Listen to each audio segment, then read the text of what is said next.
A big part of it has been missing. Norton. The iconic British team won the senior TT in 1992, but that was their last race. The company went bust. Rescued in 2008, just a year later they entered again, but failed to qualify.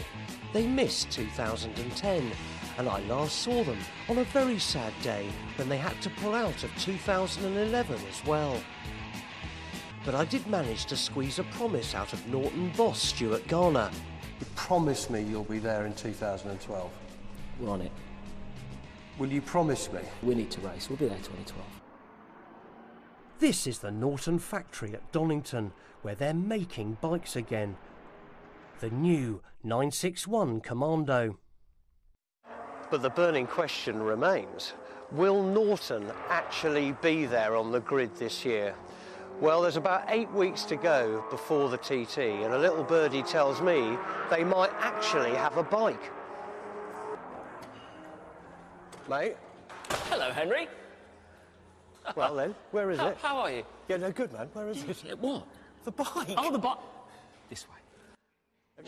Stick with me for an exclusive behind-the-scenes look at what the Norton boys have been up to. Oh my God, here it is.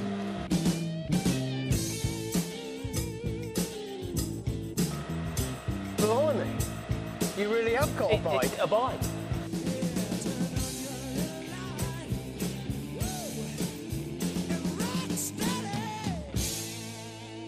So what is it? It's the new Norton Racer V4. Now, what kind of V4 are in there, E? Should we cut there? A fast one. You're not allowed to know what's in it, all right? Apart from the top secret V4, the new Norton has a Spondon chassis, a lot of Brembo braking, and some beautiful, very expensive Olin forks. What it needs now, though, is a rider. Can I sit on it? Take care. Yeah. God, if you bash it, you buy it, eh? Oh.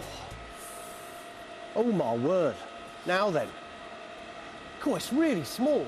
Yeah. Isn't it? It's probably the size of an old 250 stroker chassis. Yeah. With a V4 really, really tight, packed inside. Feels wonderful. And this alley tank, is that staying alley? Yep. I mean, or are you going to paint that up or No, what? it's one of those Norton things that, you know, back in the 50s and the 60s with the Manx, we had a polished alloy tank. It's sort of British retro all there in one easy stroke. You're liking that a little bit too much, no, to be mate, fair. that's great. That's what motorcycling's all about for me. A little bit of retro. Genuinely, this is the first time that they're going to fire this bike up in anger.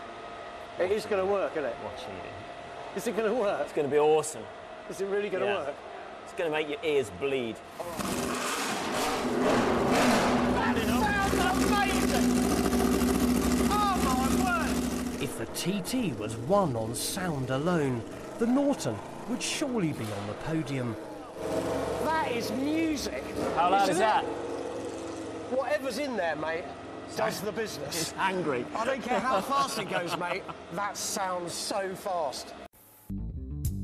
In the Norton factory at Donington, they're building the new racer for their return to the TT. They fired up the engine, but now she's out on the track.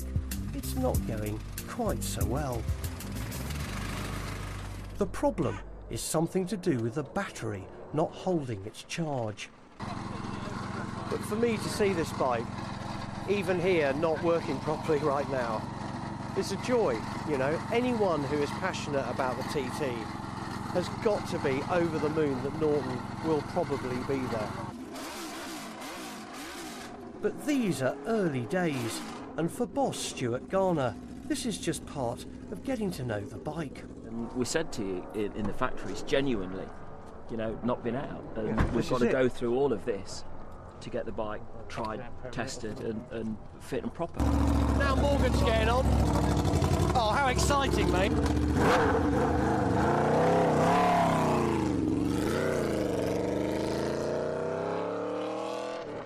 I don't know about you, man. You're kind of flatline, aren't you, with your emotions? To me, hearing that bike fire up, mate, I mean, that is music to me.